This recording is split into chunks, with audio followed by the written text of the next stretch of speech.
पवित्र बीजक प्रज्ञाबोध कहरा 1 पद 14।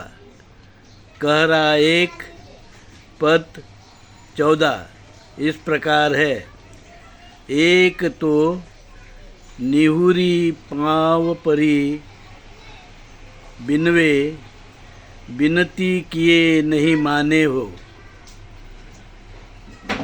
शब्द अर्थ। अब हम शब्द अर्थ जानेंगे।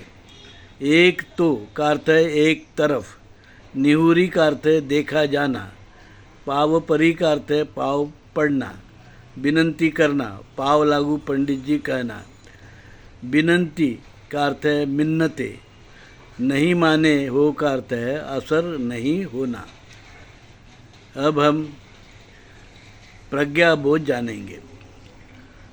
परमात्मा कबीर कहरा के इस पद में बताते हैं कि विदेशी यूरेशियन वैदिक ब्राह्मण धर्मी पंडित पांडे पुजारी अपने को श्रेष्ठ उच्च मानते हैं और मूल भारतीय लोगों को अपने से नीच शूद्र अस्पृश्य मानते हैं।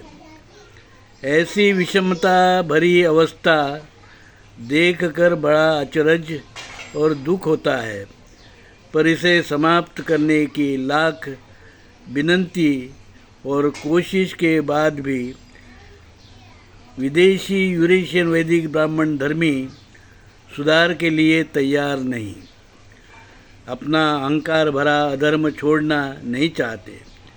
वे चाहते हैं लोग उनको पाव लागू पंडित जी करते रहे और उनकी मिन्नतें करते रहे और गुलामी में जीते रहे। विदेशी यूरेशियन वैदिक ब्राह्मण धर्म और हिंदू धर्म दो अलग अलग धर्म है।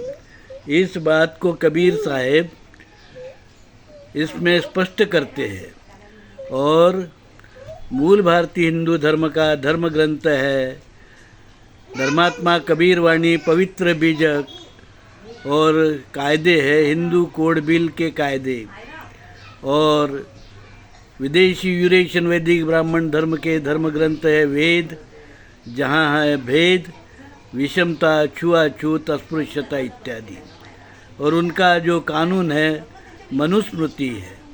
इसलिए दो धर्म अलग अलग है और ये विदेशी यूरेशियन वैदिक ब्राह्मण धर्म बाहर का और विषमतावादी धर्म है और यहाँ के लोगों पर वो अपनी गुलामी बनाए रखने के लिए उन्होंने वर्णवाद और जातिवाद, अस्पृश्यता, भेदभाव, ऊंच नीच जो है इन सारी सिस्टम को उन्होंने मजबूती से पकड़ रखा है। उसे इन विदेशी ब्राह्मणों को मूल भारतीय लोगों के अनेक साधु संतों ने पहले भी विनंती की है, कबीर साहब ने भी विनंती की है कि भाई ये जो आपका अधर्म है, विकृति है, इसको त्याग दो और समतावादी धर्म और मानवीय धर्म को अपनाओ। वैदिक ब्राह्मण धर्म बंद करो और मूल भारतीय हिंदू धर्म का स्वीकार करो, समतावादी धर्म का स्वीकार करो, पर उन पर कोई असर नहीं हो रहा है। यही दुर्भाग्य की बात है। साधु साधु साधु।